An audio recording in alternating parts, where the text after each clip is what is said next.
Hello，歡迎嚟到呢條片啦。咁呢條片呢，我哋會比較3個更多倫多嘅滑雪場啦。佢哋分別係 Blue Mountain、MSLM 同 Lakewish。開片。歡迎嚟到呢邊啦。我哋而家呢就喺 Blue Mountain 啦，排緊隊。可能我哋係開季第一日就衝嚟啦。Lakewish 嘅 rental 超級多人啊，但係佢門口都有擺幾部 lift ticket 機嘅，上網買定嘅就可以唔使排隊啦。入到去做得幾好嘅一個點呢，就係佢有個大螢幕可以睇今日嘅雪況啊！但係除咗排隊都係排隊啊，前後後都搞咗成粒鐘先攞到塊板，可以開始上堂練習。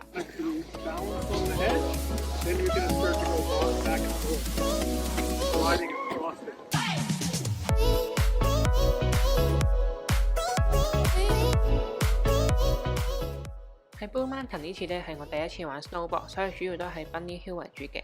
呢邊嘅 Bunny Hill 呢係3個滑雪場入邊最長、最闊嘅，但係都比較多人。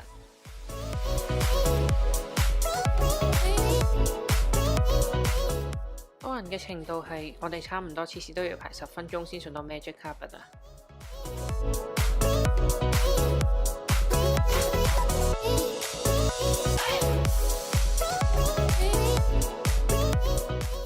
但呢度嘅 Bunny Hill 都有小許暗斜嘅，但係攞嚟連最基本嘅落葉飄都足夠㗎啦。係啊，就係呢一下，以為自己好型，點知就大炒頭添啊！終於我哋脫離 Bunny Hill 啦，我哋去到 Level 2 Undergraduate 啊！好，我哋成功征服咗個 Bunny Hill 啦，而家喺 Undergraduate 呢度啊。不過呢個呢，你喺下邊行上嚟，好攰，睇下再上落去啦。除咗喺下邊行上嚟，第二個去 Undergraduate 嘅方法呢，就係同 Bunny Hill 一齊搭 Magic Carpet， 但係咁又排太耐隊啦。Undergraduate 比起 Bunny Hill 唔係難好多斜好多，不過好多暗伏位啊，但係最麻煩嘅都係要行返上去。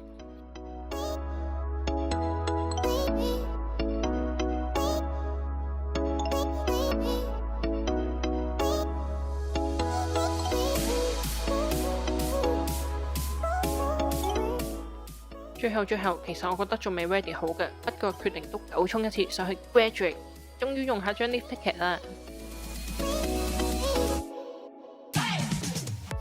graduate 其實喺下邊望返上去呢，其實都幾高幾直下㗎。上到去呢，望落去嘅斜度都幾誇張，都要做咗好耐心理建設先敢上落嚟㗎。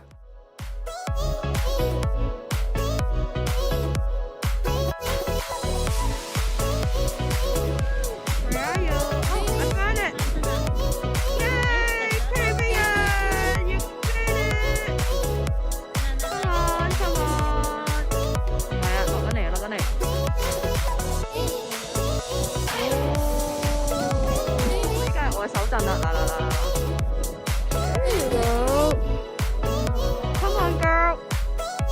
No, don't lose the focus.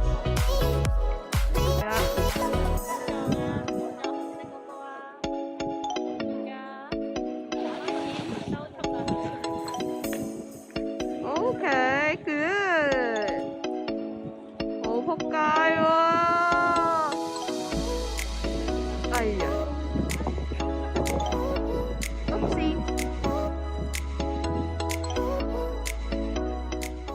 滑完雪還返塊租板呢，就帶大家行下成個 village 啦。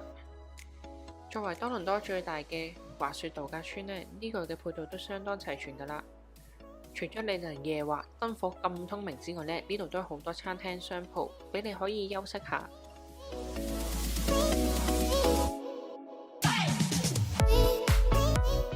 適逢我哋假日去呢，仲好有氣氛添，有 DJ 現場播歌添啊！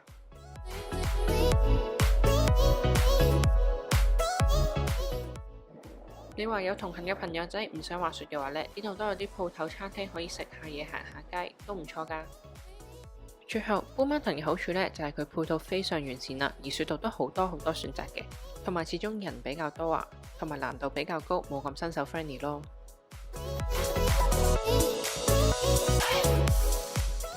好啦，我哋今日嚟到 MSLM 啊，聖路易斯 Moonstone 啊，呢度就係暫時我最中意嘅多倫多滑雪場，我哋睇下呢度同其他滑雪場有咩分別。論規模上呢，聖路易斯呢個呢就係 Blue Mountain 同埋 Lakewish 中間啦，但佢嘅配套都算齊全噶啦。但係咧，成個滑雪場就分兩邊，聖 Louis 同埋 Moonstone， 中間個山都連住嘅，咁但係山腳嘅話咧就要揸車先可以去到啦。好似話 Snow School 同埋 Rental 都有嘅，咁規模都係中中挺挺啦，冇話特別大或者特別細嘅。另外 Lunch Room 都會有2個嘅。至於話 Bunny Hill 咧，呢邊就比較特別啲，有2個前後連住嘅 Bunny Hill， 但係咁樣可以有效分散人流，都唔錯啊。如果淨係睇 Bunny Hill 嚟講呢，聖 Louis 呢個滑雪場就係3個滑雪場入邊最大亦都最好嘅，冇啲咩暗斜位，對於學滑雪嚟講呢，冇得頂啊！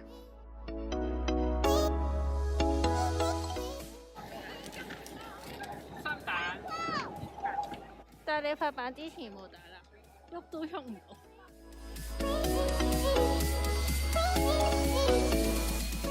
成個雪季我哋總共去咗2次聖 Louis 啦，2次都係去學滑雪嘅。咁呢度對於教練嚟講都係一個教滑雪嘅好地方。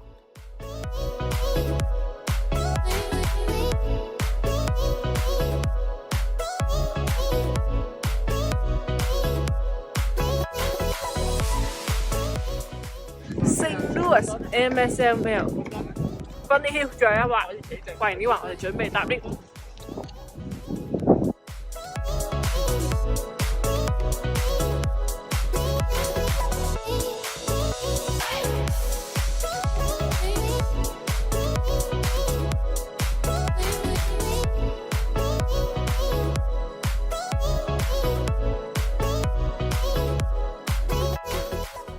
脫離咗 Bunny Hill， 最新手 friendly 嘅一部 lift 咧就係 Gentle Bend 啦，但係要留意翻呢條 lift 唔係日日都開㗎。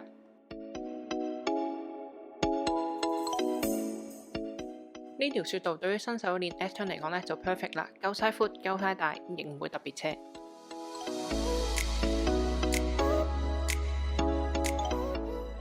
咁 MSL 呢個滑雪場咧就分兩邊嘅，聖 Louis 即係我而家呢邊啦，同 Moonstone 呢邊人都比較多嘅，咁但係呢度就 snowboard friendly 啲咯，斜路多啲，冇話好平咁樣啦。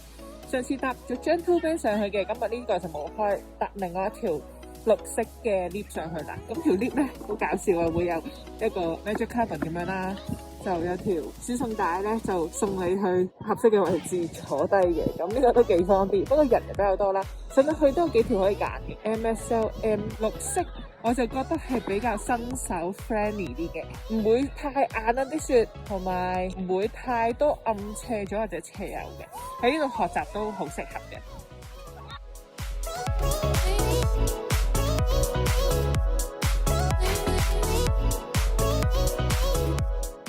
聖 Louis 嘅綠色雪道除咗 Gentle Bend 之外呢 Center 都係一個練習 S turn 好地方，但係 Center 就會比 Gentle Bend 相對窄啲，但係都冇話特別難嘅。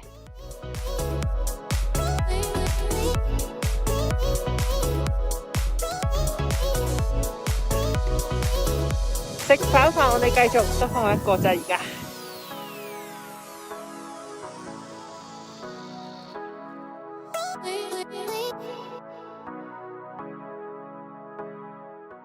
咩？全程都冇跌過。冇錯，你都係。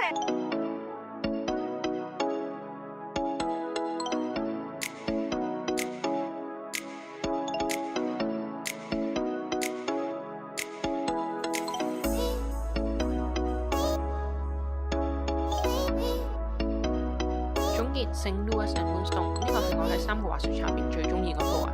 除咗對 snowboard friendly 啲之外呢，佢嘅藍綠色雪道都夠我玩好耐啦。雖然人都係比較多啦，但係配套齊全同埋雪道好玩先最重要啊嘛。好，咁我哋嚟到 Lake Ridge 啦。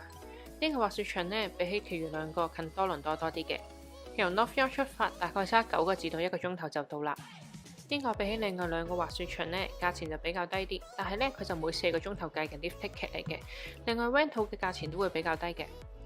一樣啦，呢度都會有 lunch room 嘅，但係佢就主張只能夠食呢度唯一一間小食店嘅食物啦。同樣啦，呢度規模冇咁大啊，所以 rental 嘅地方呢都會相對上細啲。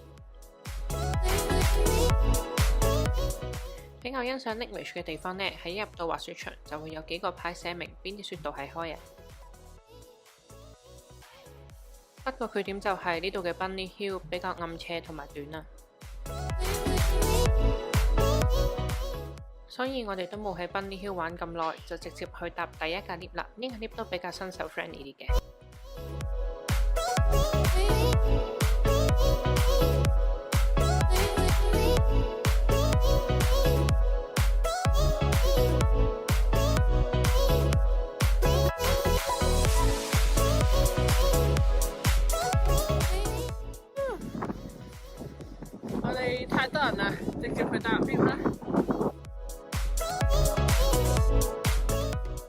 上到 lift 先發現原來呢度都有得玩 snow tubing 嘅喎，但係佢掹啲人上去嘅方法都幾搞笑。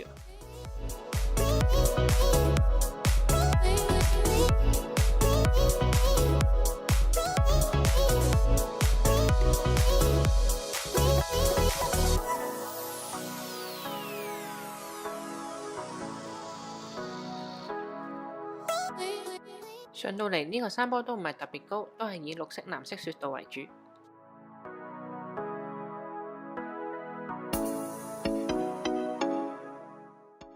Lake Ridge 呢兩條雪道嘅唔好處呢，就係佢嘅雪比較硬啊，比較似冰多啲。另外都比較多唔平嘅暗斜嘅，成日都會擠埋咗喺其中一邊。但係佢嘅好處係呢，佢嘅斜度唔高啦，都幾新手 friendly 嘅。畫呢條雪道呢，我就比較推薦 Bunny Hill 有兩條嘅一條雪道啦。呢個位置呢，非常適合練 toe side 啊，另外人都會比較少嘅。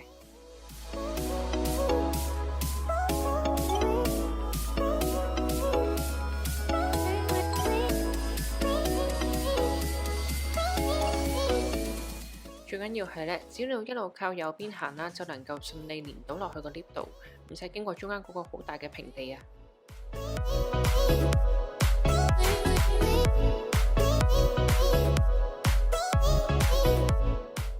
成個 Lake Ridge 淨係得兩條 lift 嘅啫，就係頭先嗰條同埋呢條 Express 啦。呢條 Express 呢就闊好多，同埋快好多嘅。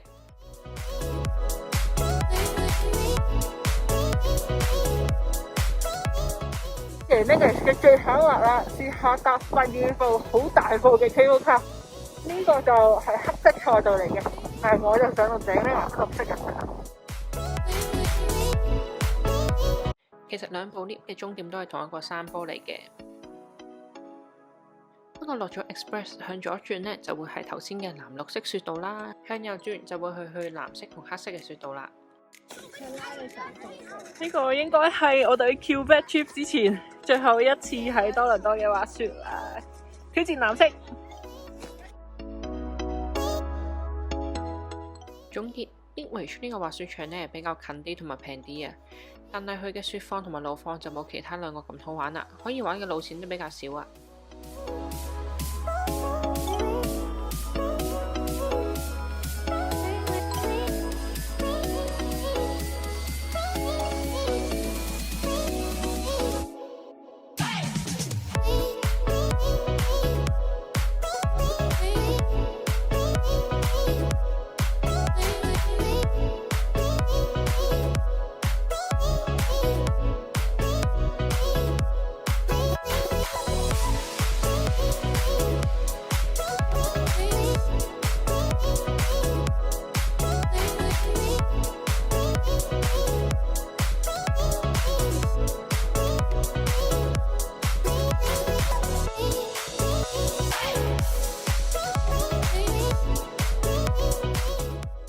總結咁喺距離同價錢方面呢 Lake Ridge 就大勝啦，但係雪道好玩程度呢 BM 同 MSLM 就贏啦。咁呢條片就係咁多，我哋下條片再見。